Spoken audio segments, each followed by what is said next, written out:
Welcome, everyone. Hello.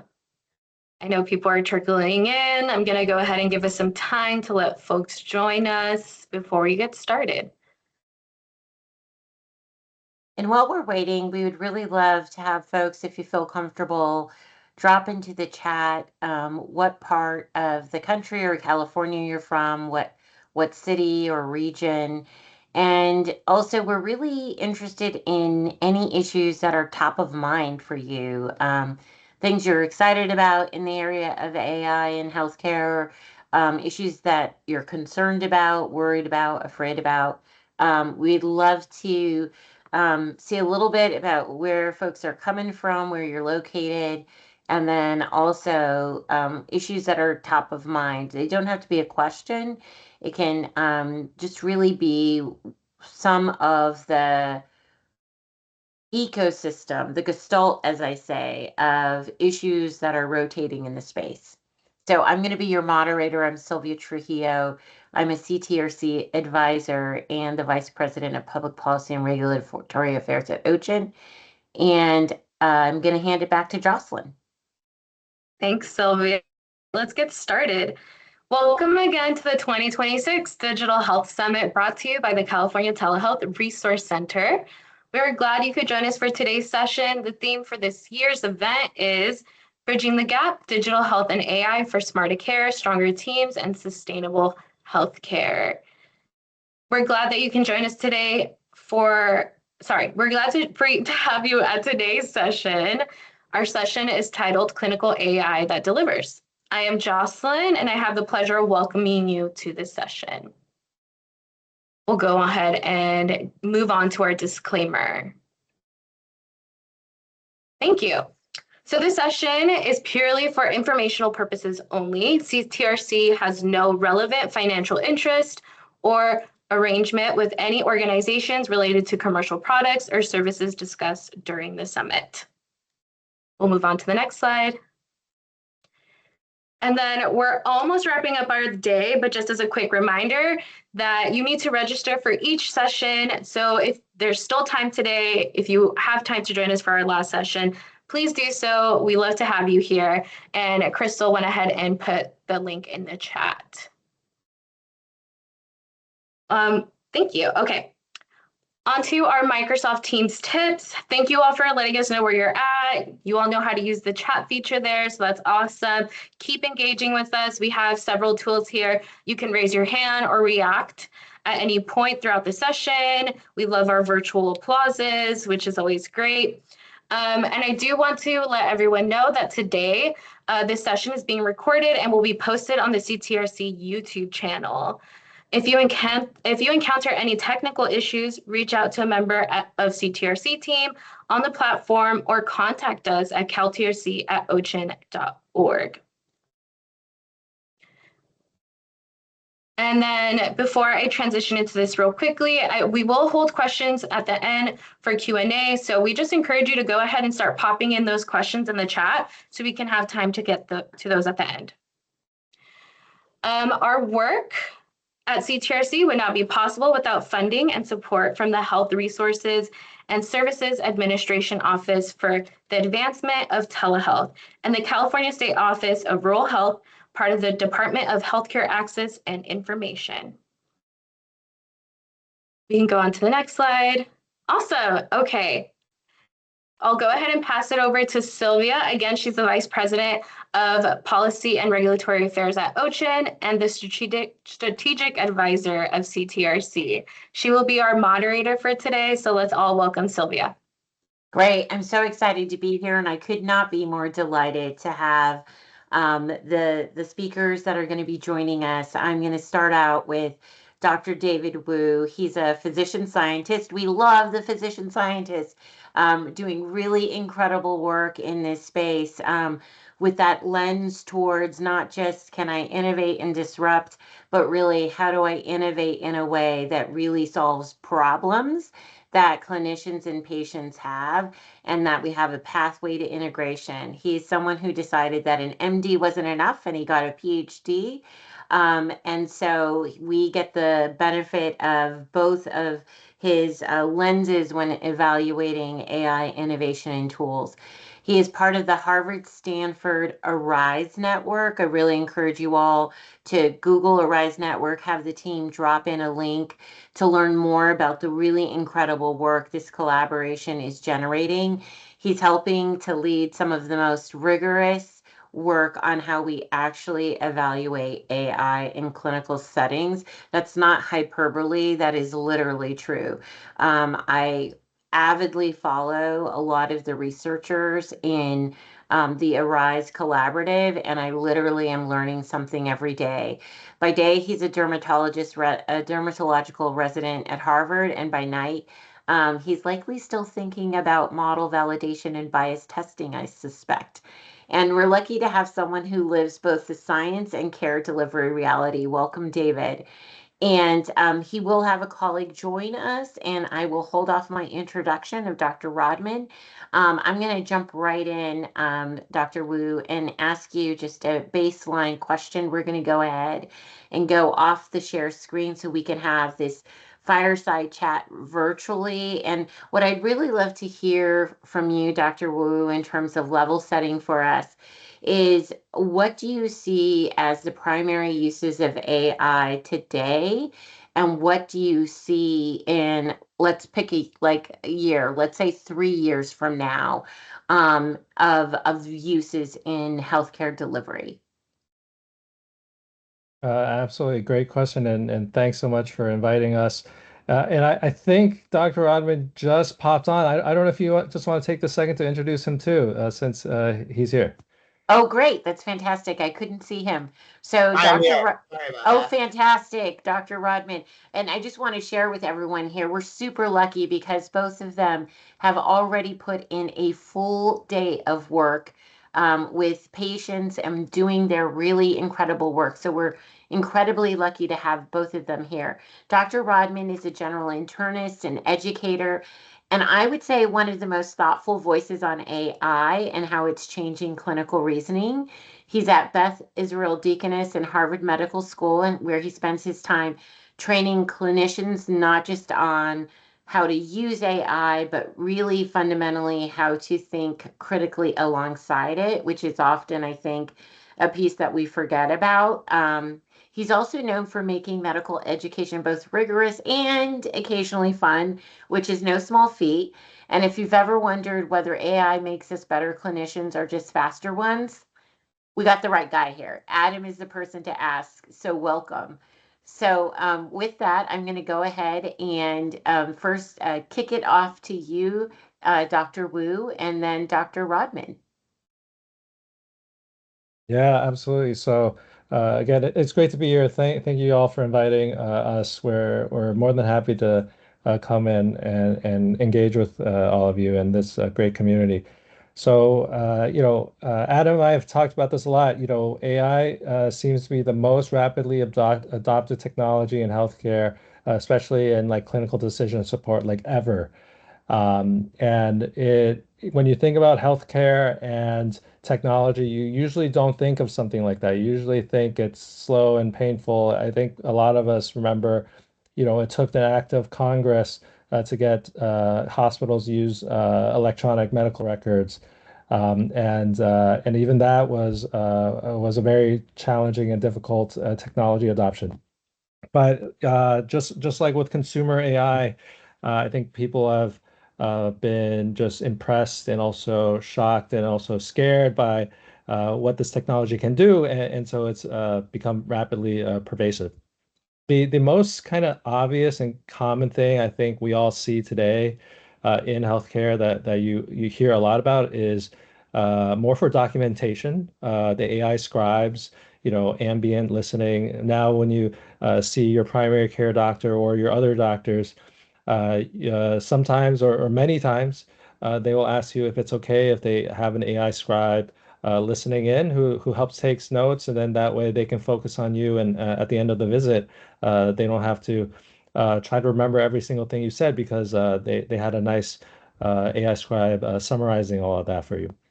That has been extremely rapidly adopted, and I think is what gets talked about at the healthcare system level quite a lot. Because, theoretically, it should make doctors more efficient. It should decrease burnout. It should help the doctor focus on the patient more. Patients should like it, and then also, patients don't have to say, I told my doctor this, but they didn't remember. Well, now they have a note taker in every room. Um, but that being said, there are plenty of people, both doctors and patients alike, who have some unease about the technology. It's like do I really want to be recorded or having an AI listening in on me, and where does that data go? Does that end up just in the hands of some AI company who then uses your data to train their models better? And there's almost no truly informed consent process there, and I think that's also kind of becoming a friction point in its own idea to debate. But that is the main thing that I think most people see and hear about AI in healthcare.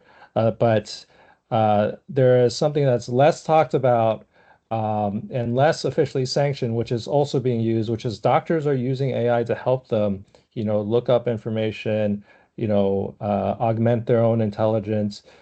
Sometimes, um, there was a time where doctors were known for knowing everything, right? And being these master clinicians. In the modern era, that is impossible, right? The volume of medical knowledge is growing so rapidly. It is not possible to do that.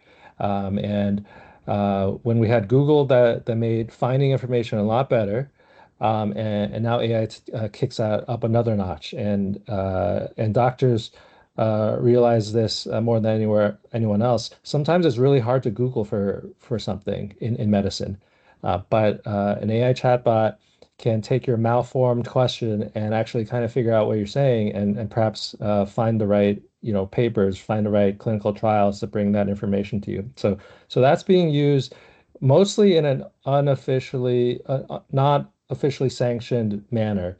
But Open Evidence just said that half of American doctors are using their platform to ask questions like that. So we know it's happening, and it's happening quite a lot. I'll turn it over to Adam for any other thoughts on how things are being used today. I don't know. That was a fantastic answer. I don't have anything else to add. I used Open Evidence earlier today.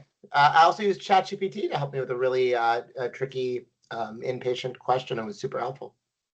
So I have so just full disclosure, I think, Adam, you know this. I'm a lawyer by training. I don't currently practice, and I worked for the AMA for about 13 years, so I'm always worried about liability on behalf of clinicians. So the question is, there are some enterprise tools that I know at Stanford are being tested and in other locations, and I think probably Arise is involved with that, where there's enterprise level tools that are covered, which means that with the BAA, you mean, with the BAA in particular? Correct. Yeah. Right. So that you can use those types of tools with the BAA and other enterprise protections, Dr. Rodman, that may have to do about not just the use of the PHI, but other institutionally proprietary considerations. So a little more expansive than what you would typically see in a BAA. I just want to remind everyone here, since we are a resource center, that it's important that sometimes when our panelists are talking about using a generative tool, especially folks at Stanford or Harvard, you all may be actually covered under an enterprise offering of the tool. And so if you're a practice out in the plains of Wyoming or in Sonoma County, and we're not necessarily talking about a commercially available free ChatGPT version that you're putting PHI in. So I always hasten to provide that qualifier because we are, by the way, hearing, as I'm sure you all are, accounts of some clinicians and other staff who are doing that. And so we do have some other modules about governance and readiness that people can put in place. But Dr. Rodman, I'd be really interested in hearing, we know what's happening today, and we're going to get into what your research, both you and Dr. Wu's research is surfacing. But I'd also like you to forecast out, given the rate of change, what do you see is an ideal state if everything goes right in 3 years? And then also, what could go wrong? Great question. I also like that you scoped it at 3 years, which I think is probably, I don't know if David agrees. It's hard to make predictions beyond 3 years. Would you agree? Okay, so if everything goes right within, oh, no, thank you guys. I appreciate it. Last day of school, my kids are bringing me dinner. It's very nice. If everything goes right in 3 years, I am hopeful that there will be some sort of government regulatory pathway. I don't think it's going to look like the medical device pathway that everybody wants it to, but there will be some sort of government regulatory pathway that will, and the decisions may be made at the state level, but will at least give more more information to decision makers about how certain AI tools work. And I hope that within 3 years, we will have a better framework for actually talking about this, right? That we won't be BYO AI to work. We will have good frameworks for understanding how a tool works, what are the risks of it, what are the downstream risks. I also think within 3 years, if things go well, there will be many more health system integrated, including patient-facing tools, right? Currently, I am very unhappy with the way this field is going. There's this dyadic care model where they're just chopping up the little bits of primary care. You get an AI system to help you with your GLP-1, an AI system to help you with your menopause, an AI system for urgent care. Oh, you have cancer? Go find a primary care urgent care doctor. So I am hopeful that there'll be much more enterprise integration of patient-facing AI that acts within the health system. So patients may be talking to an AI system that has HIPAA protections, that is under a BAA, and that can communicate back. We see this starting to happen in places like Hartford, where they have an agreement with K-Health. If things go badly, which is, extrapolating from our current world, there will continue to be no arbiter of truth. Companies will go on making wild claims about their technology with no one there to stop them. And a lot of well-funded tech startups will just continue to chop up like the cream skim the corpse of primary care and further fragment our health system. And honestly, that's of all of these companies that raise these Series A, that's what I see happening, right? They're not trying to solve hard problems in healthcare for the most part, but like make money by shifting things up. So that's my good, bad within 3 years. I love that. I don't love the bad, but I appreciate the framing because I think that is very consistent with using a different lens, what we're seeing. But I think the patient lens is a powerful one and doesn't often get raised in the broader conversation around clinical care. So Dr. Wu, I'm going to dive right into the scope of the research you all are currently doing. And I'm very interested in what are the most common ways AI tools look promising in a pilot or research study, but fail when we try to scale in that Wyoming hospital or in that FQHC in Sonoma County or down in San Ysidro, California. Yeah, that's the key question these days, right? And part of it's implementation science, and I think the other part of it is just good science. And I think something I've been thinking about a lot recently is that forget about AI for a second. Think about drug development, right? Something like 90 to 95% of candidate new medications fail in clinical trials even though they looked promising in preclinical trials. And I think there's an analogy here where so many of these tools, like you can find studies in these, let's call it pre-deployment trials or studies. But then when you get to deployment, it's actually much harder, right? I think it's the same analogy. So as I mentioned, part of it's like good implementation science, and I think there is a science and an art to that, which a lot of people who do this kind of research actually really don't know much about because they are primarily researchers. And I think that's a whole different world. But the other part of it is just doing good research and good science. Are you when you're designing your study, are you designing it in a way that it's statistically powered? Are you using the right controls? Are you doing it in a way that has generalizability and validity, right? To do a good research study that actually is meaningful and impactful in the real world, it's actually really hard. There's a deluge of many, many AI studies coming out every single day. Very few, I think, are quite high quality. So, and from the outside, it can be really hard to tell the difference, um, because you see they're published in great journals and they make these big claims. But I actually think the core is to get to, how do you do really good science? So when it comes to, I think, AI tools in particular, today we're still at a stage where we're primarily still doing what we call benchmarking.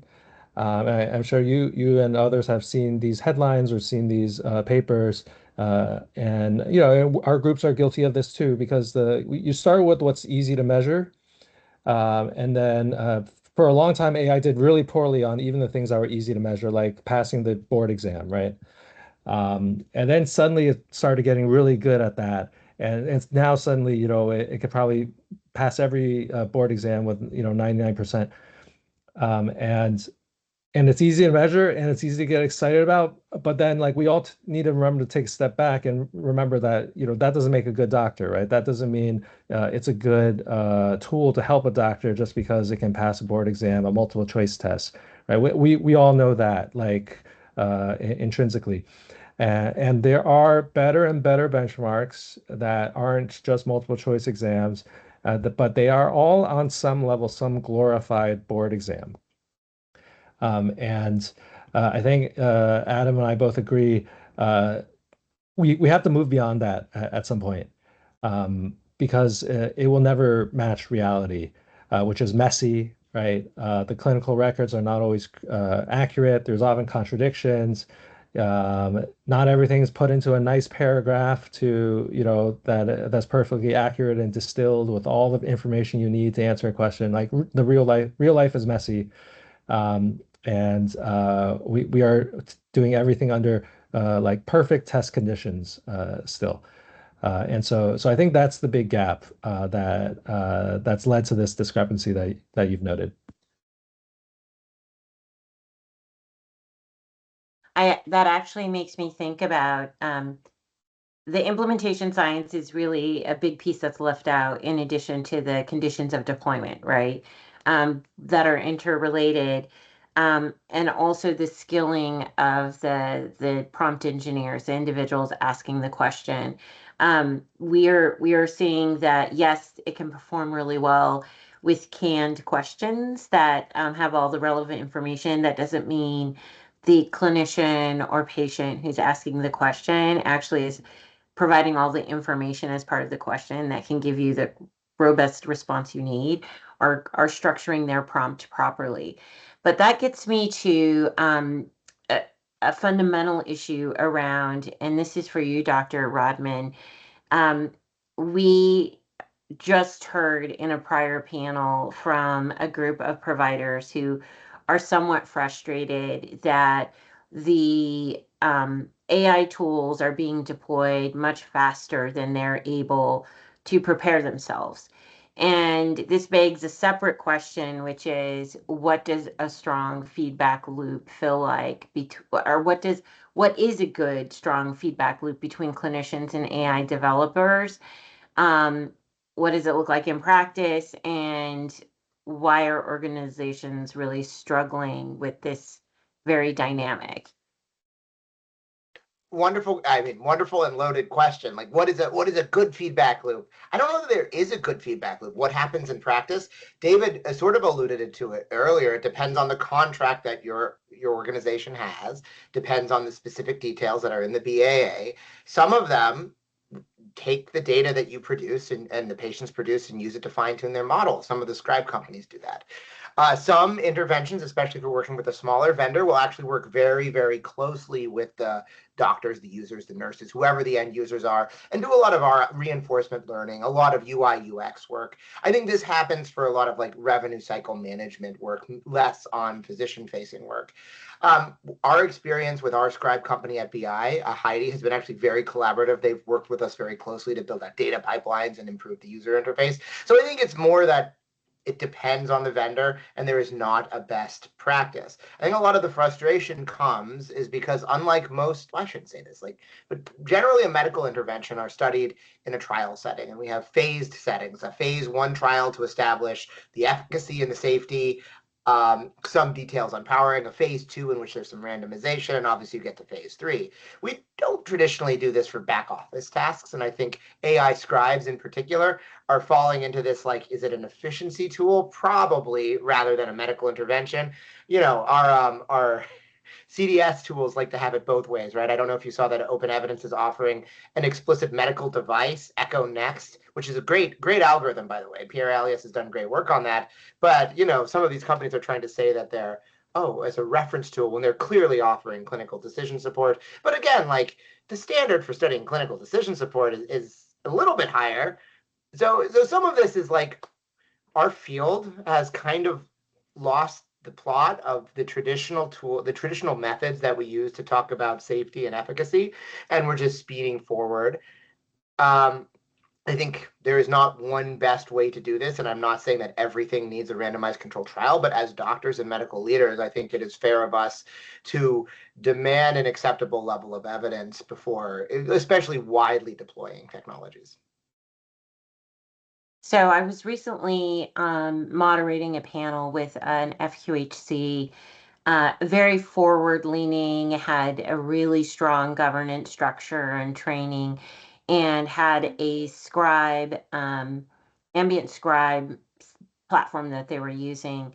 And they raised a couple issues, not the least of which is their vendor turned on some new functionality with not actually alerting them in advance so that they could validate that use, which in California is very problematic, given the existing laws on the book around non-discriminatory impact of your tools. So not specific to AI, but as applied to AI tools in healthcare.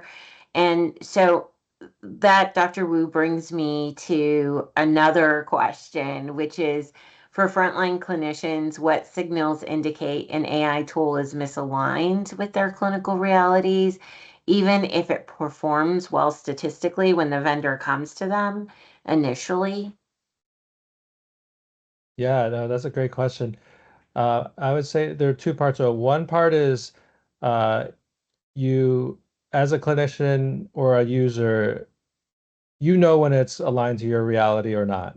You know if it's helping you, you know if it's saving you time, because you either come back to it or you don't. And so on an individual level, there is I want to like go back and empower like everyone using this. When these technologies get push on us, like we are the say of like whether this is actually helping us or not.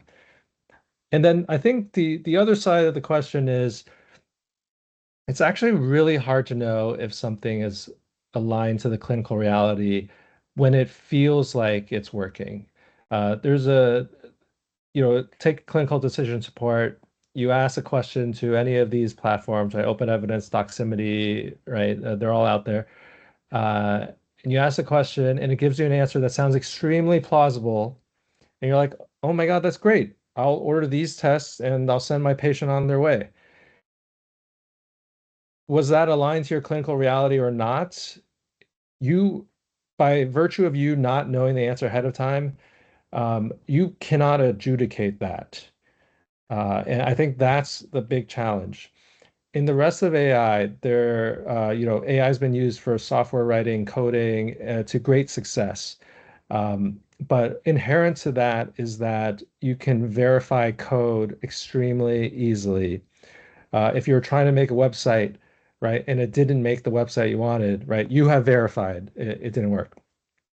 But if you're asking a clinical question and you get an answer that sounds really plausible, um, but you don't have the clinical expertise to actually know if it's correct, you have very limited ways of figuring out or adjudicating whether it's aligned or not. And I think that's a really big challenge. We don't have an easy way to solve.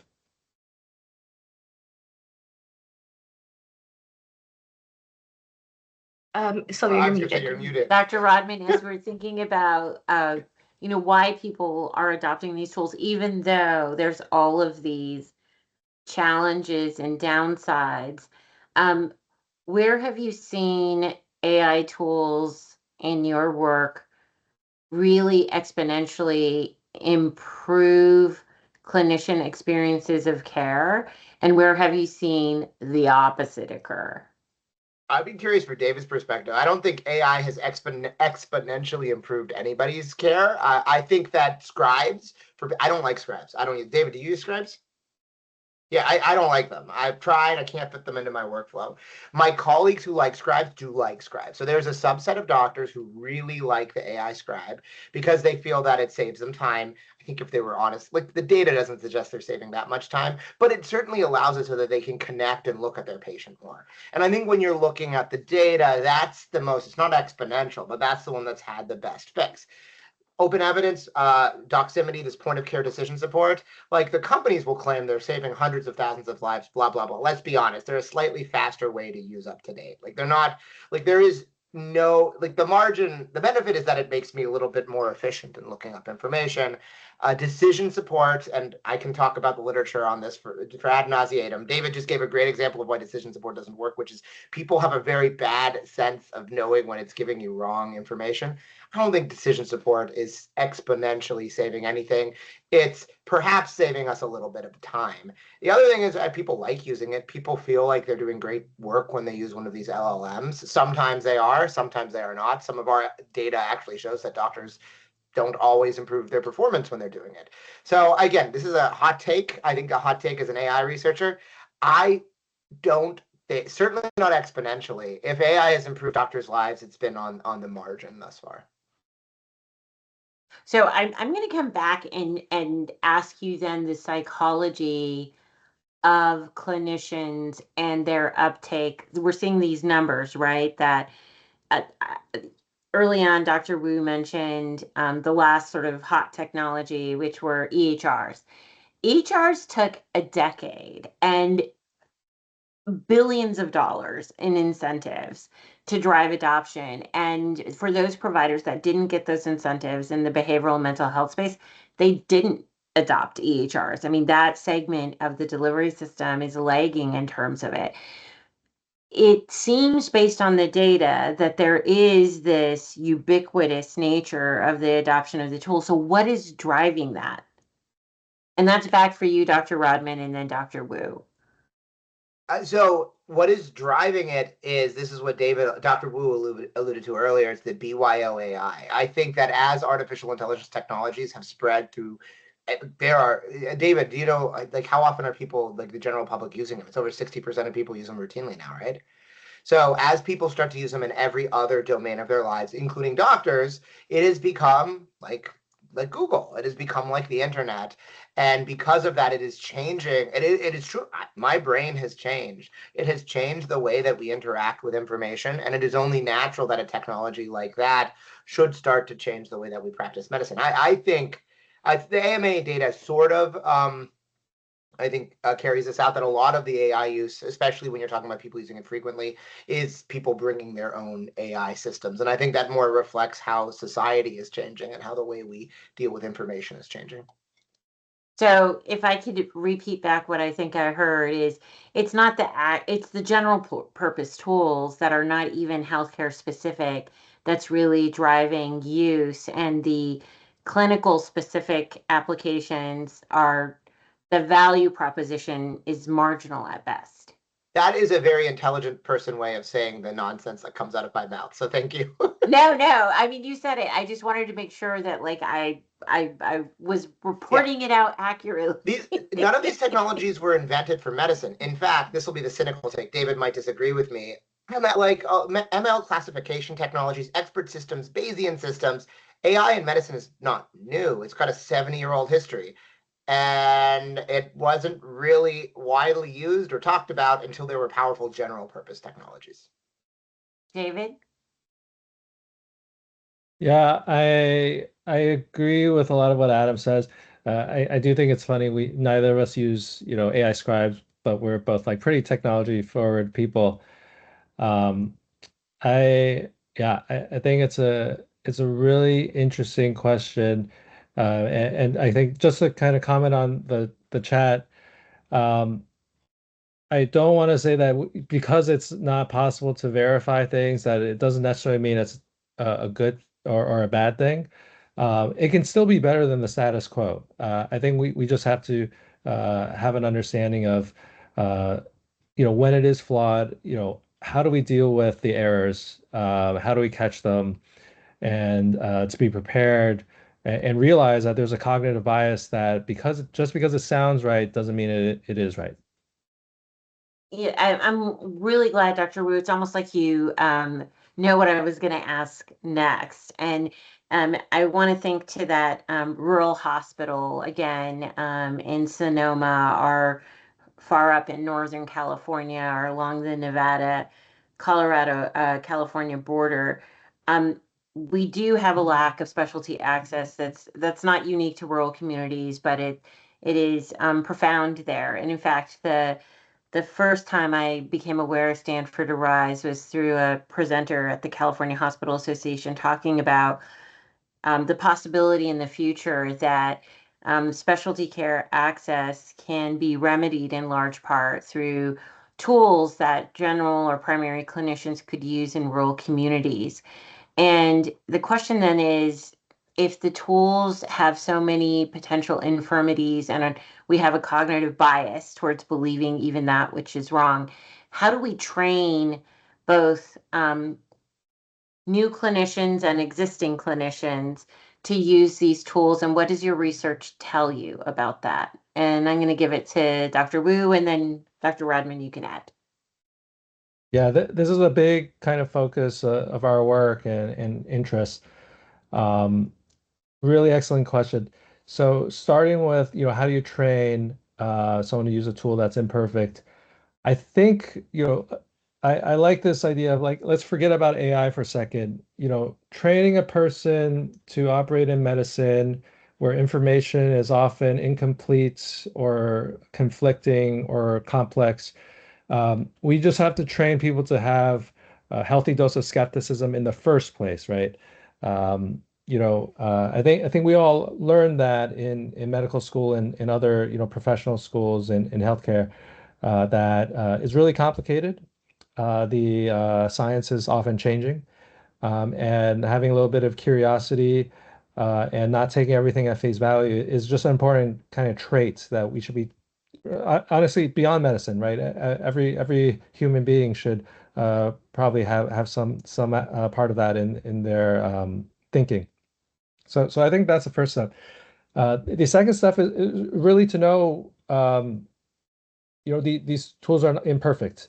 And I think there's so much in the media and also so much of what we see that we mostly see the successes. Every once in a while, we see a funny failure, like asking ChatGPT to add two numbers and it does it wrong, right? But overall, I think most people, because of how plausible the responses sound, tend to believe it. Um, when when you get to rural communities where access is limited to specialty care or even general care in some cases, there's obviously huge potential for these tools.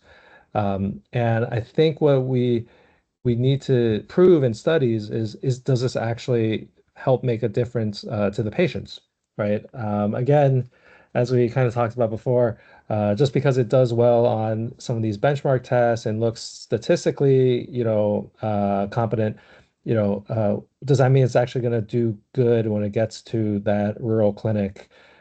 Does it mean it's actually going to save lives? Is it actually going to improve, the health outcomes? You can only do that in a randomized controlled trial, measuring real patient outcomes in the real world. and we need more of those studies. I think one thing that's very apparent from both Adam and my research is that even when you give good doctors, generalist doctors, these tools, there is a big human-computer interaction gap where the human may actually, even when presented with information that is better from the AI, they may not actually apply it.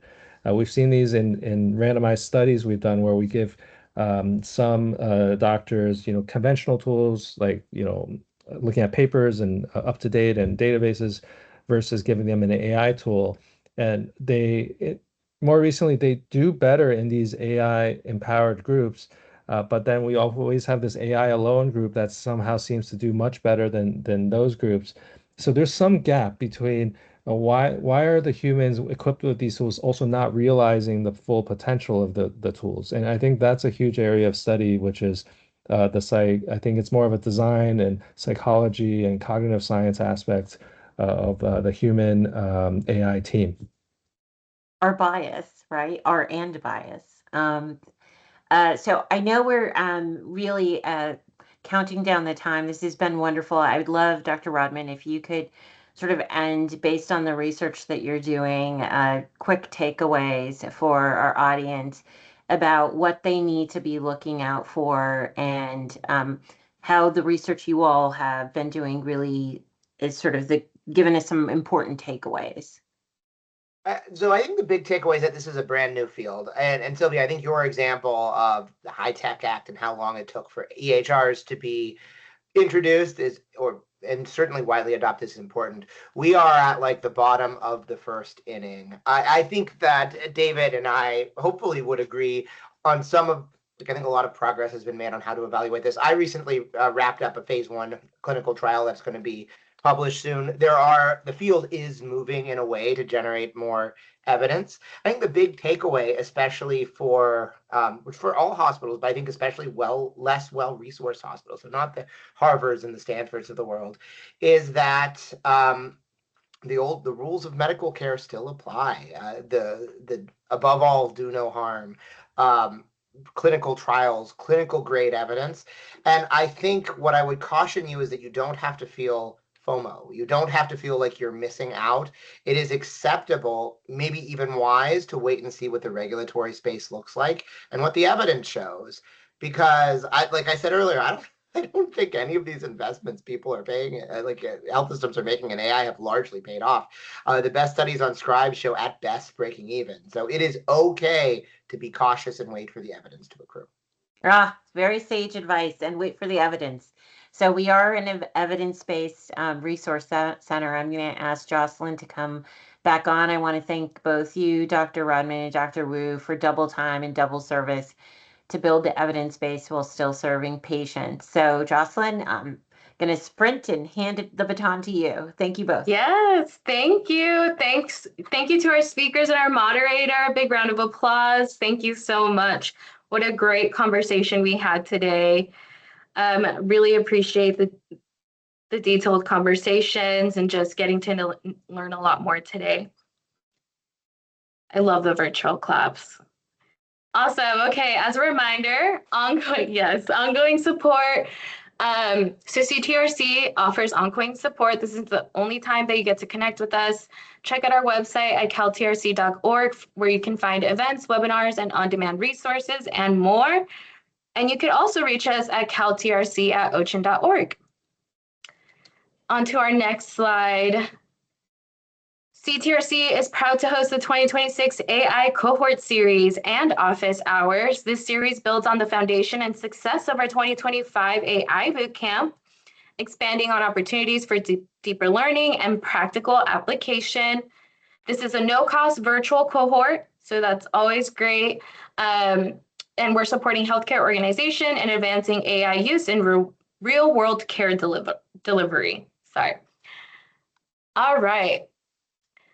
I'm going to move on to the next slide. Thank you so much. On to the next. I'm going to administer our poll because we value your input. We want to hear from you. So please let us know how we did today. I'll go ahead. If folks can give me a thumbs up when they see that.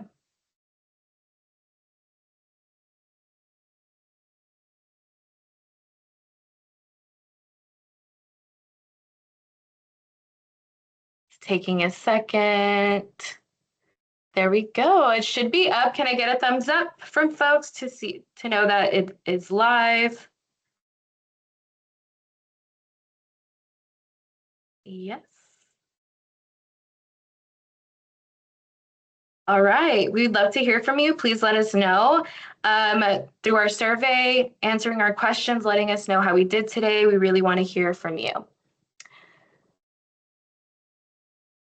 We can move on to the next slide. Now, so you can stay connected with CTRC, we have a variety of QR codes, but I'm going to highlight our newsletter. Please scan the first QR code to sign up for our newsletter. That is where we have all the up-to-date resources available for you monthly. We share our toolkits for that month, the webinars that we have going on, other great resources that are available to you. So stay connected, sign up for our newsletter. We'd love to have you subscribe. And thank you. We'd love to hear from you. On to the next slide. Awesome. Okay. Thank you all so much. That officially wraps up our session today. Again, big round of applause to our speakers. We really appreciate you having you here today. I know you had busy days. You're on a different time schedule. So thank you so much for joining us.